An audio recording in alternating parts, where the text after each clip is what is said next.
The select statement is used to select data from a database. It returns a result set of records from one or many tables.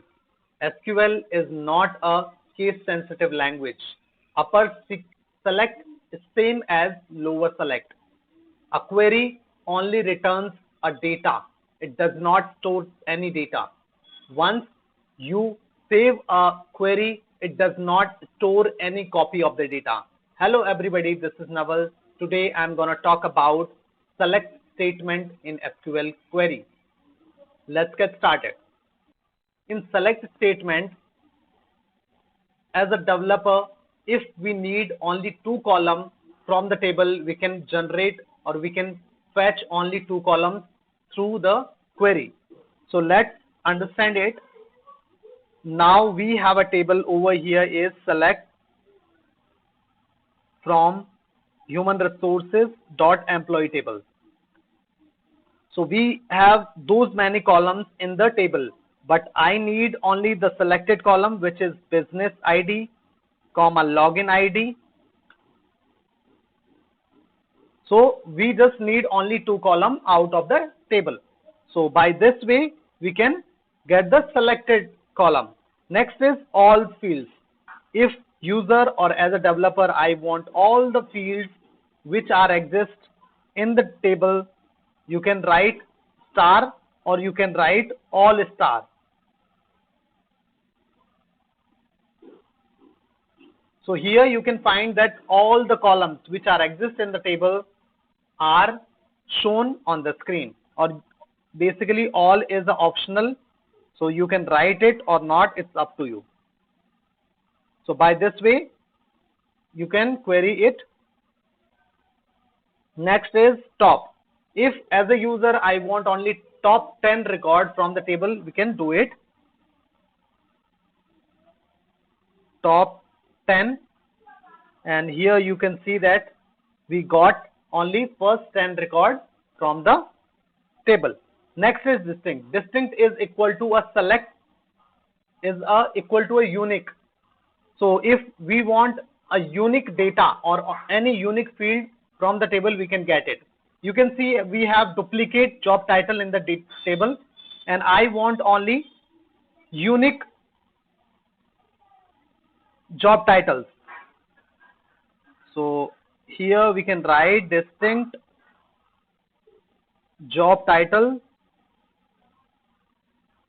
So you will see that we will get only unique job title, which is 67 job titles we have in the table.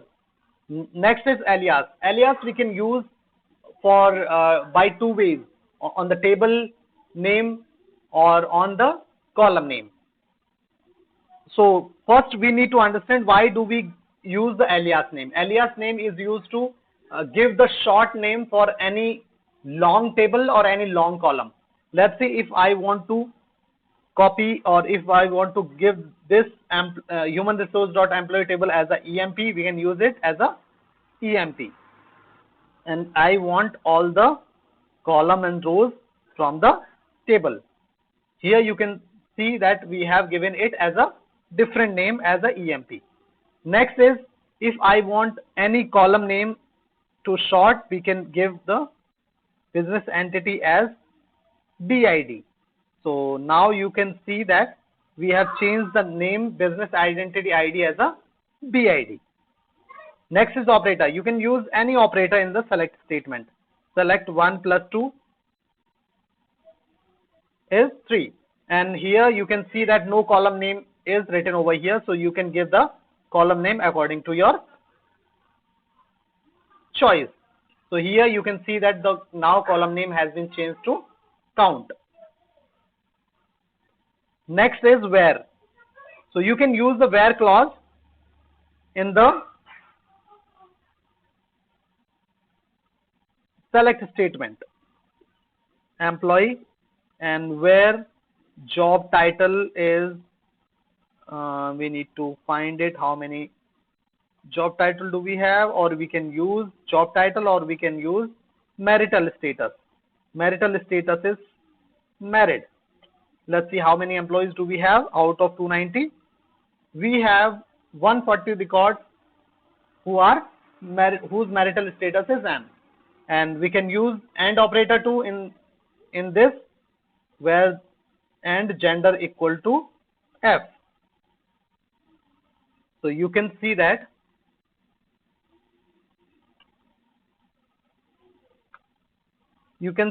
how many records we have. 49 records where the marital status is M and gender is F. Next, we'll understand order by. Order by is basically used as in ascending order or descending order. So let's do it. Order by gender, or order by, let's say, job title. I want all the records in the ascending by job title. If you do not any ascending or descending order, it's optional basically, ascending or ASC. For ascending you need to write ASC, for descending you need to write DSC. If I want it in the descending order, you can write DSC. You will see that where the job title is A is in the last. Next is like. So if we do not know the name or of the exact value, so we can use like, where job title starts with the, let's say, A. We need those records where the job title starts with the A. You can see that we have all those records where job title starts with the A.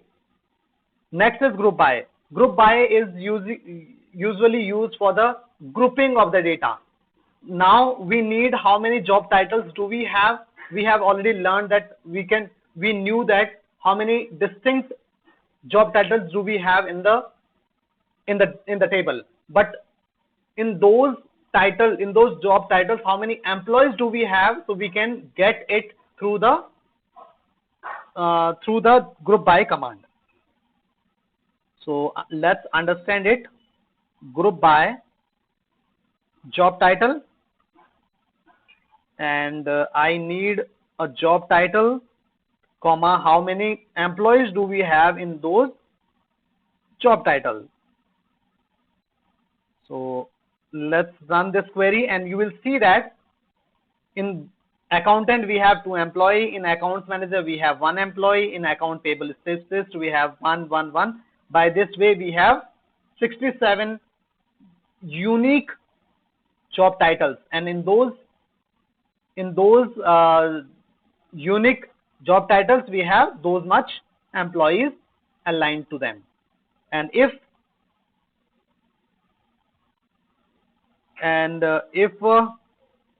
we want to change the column name, we can change the count of employee.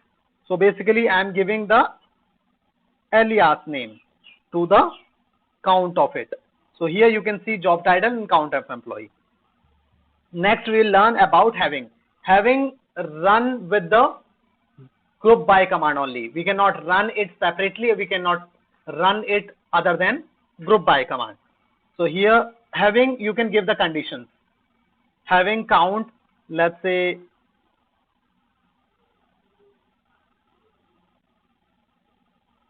business, or you can write job title, where the job title count is 2, greater than 2, we'll see those records. So here you can see that we are having on the screen those employees where the job title count is more than 2. So by this way we can use the select statement in SQL Server. I hope you understood all the concept of select. Thank you so much for your valuable time. Have a nice day.